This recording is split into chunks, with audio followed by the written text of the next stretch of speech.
What's going on, everyone? I'm Greg. And I'm Logan. Welcome to the Legion of Comic Correction podcast. We are jumping into a special two-part audio podcast about our reaction to the panels in DC Fandome. It's going to be a wild ride. Let's jump right into it. That's right. There were some really good things. There were some not so good things. Yeah. There were some really bad things. Yeah, some really bad things. So what we're going to do is we're gonna play a special round of yeah or eh. That's right. And we're going to go through the main panels. We won't do every panel. I know you guys are going to put down in the comments that we forgot a panel, and we did. That's because we didn't go to all the panels, to be perfectly honest. We had to take a break. We had to shoot some video. We had to, get our initial reactions out to you guys on Facebook Live. So if you haven't checked that out yet, please take a look at Facebook Live, our Facebook page, to be able to get some of those initial reactions around some of these specific panels that we saw. Yeah, and we also have some exclusive miniature podcasts That's up right. on our Patreon page. So if you haven't checked that out, we'll link it in the video and down below. Head over there to become a supporter if you would like and check out some of those extra podcasts we have. Let's get into it. Let's do it. All right, so here we go. Wonder Woman, 1984. Okay. Yeah. It was okay. Like, I'm not blown away by anything that happened in Wonder Woman. I love the Final Crisis armor. Yeah. Here's what I don't understand. Why are we donning Final Crisis armor for Cheetah? Like, I think it's overkill to me. Yeah. And I think some of the build-up for Cheetah looks good with Kristen Wiig. Yeah. I do not like the final rendering. Yeah, me neither. She looks like she should be in the movie adaptation of Cats. Yeah. And, is going to be dancing next to, the Rebel Wilson cat. So, that's my biggest concern there. There's some cool things like Wonder Woman lassoing on lightning? On lightning. Yeah, that was cool. Is awesome. Yeah, I like that. Also the quick quips from Chris Pine. Yeah. About, being in a new time. Yeah. And, the fanny pack. Yeah, the fanny pack. Yeah. Radar. Yes, in a jet. Yeah. I thought those were really hilarious. The issue, though, also that we're trying to figure out is, is Trevor real? Right. Is Steve Trevor real? Right. In this, or is he just a figment of Wonder Woman's imagination? Yeah, we're not really sure about that, but it looks great, and their chemistry is good as always. So I'll see it. Oh, yeah. I'm gonna go see it. Yeah. Definitely, it's not turning me off to it. I mean, we see the bad ones too. Yeah, exactly. Unfortunately.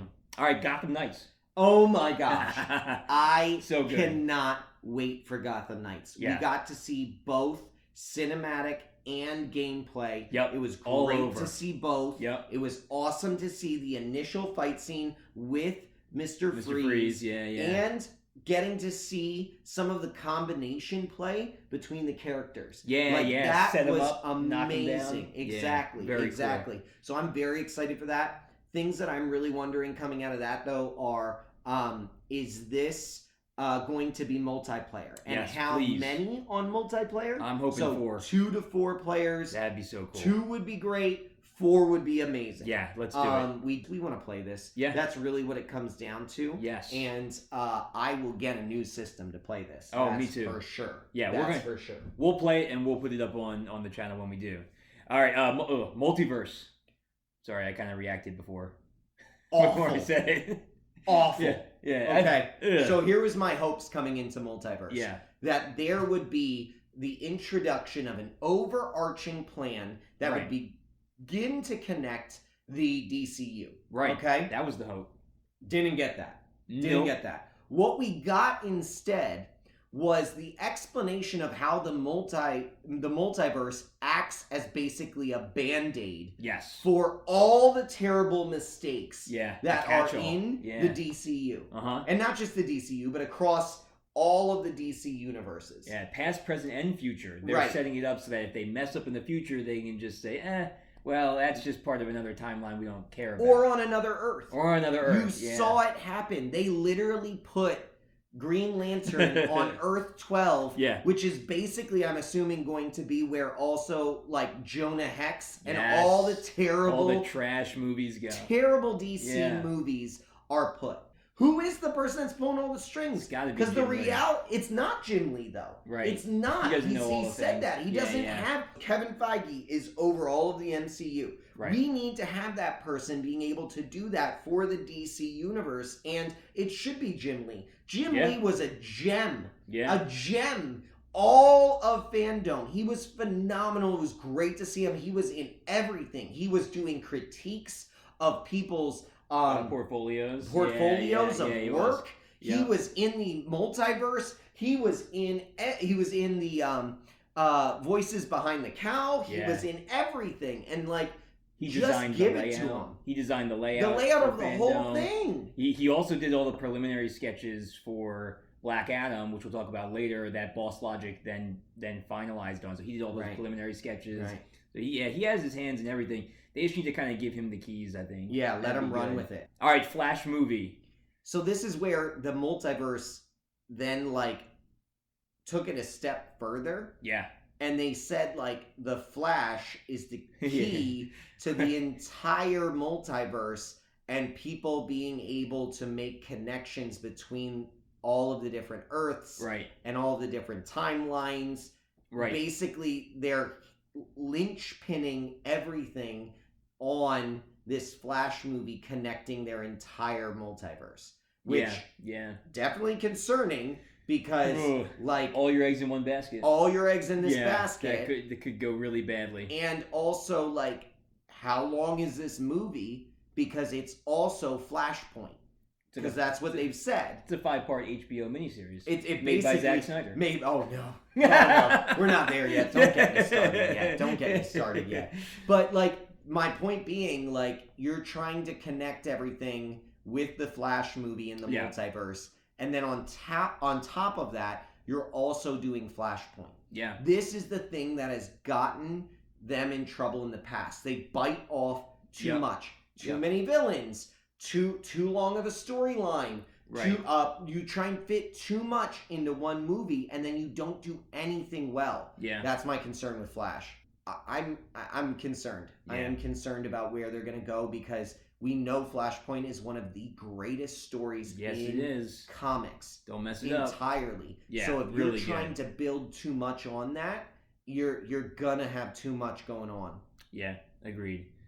All right, but one area that they are going in a good direction was the next panel we watched, which was the Suicide Squad panel with James Gunn. I want more. Yeah, I want more in Suicide Squad. You know, this is a Suicide Squad of what? Like, this is almost 18 people on this Suicide Squad, including Amanda Waller and Rick Flag. Yeah. The good news about having so many of them is that we can pretty much be guaranteed that a good number of them are going to die real quick, but in a good way. James Gunn, hopefully, he'll do it. I think he'll do it in a good way.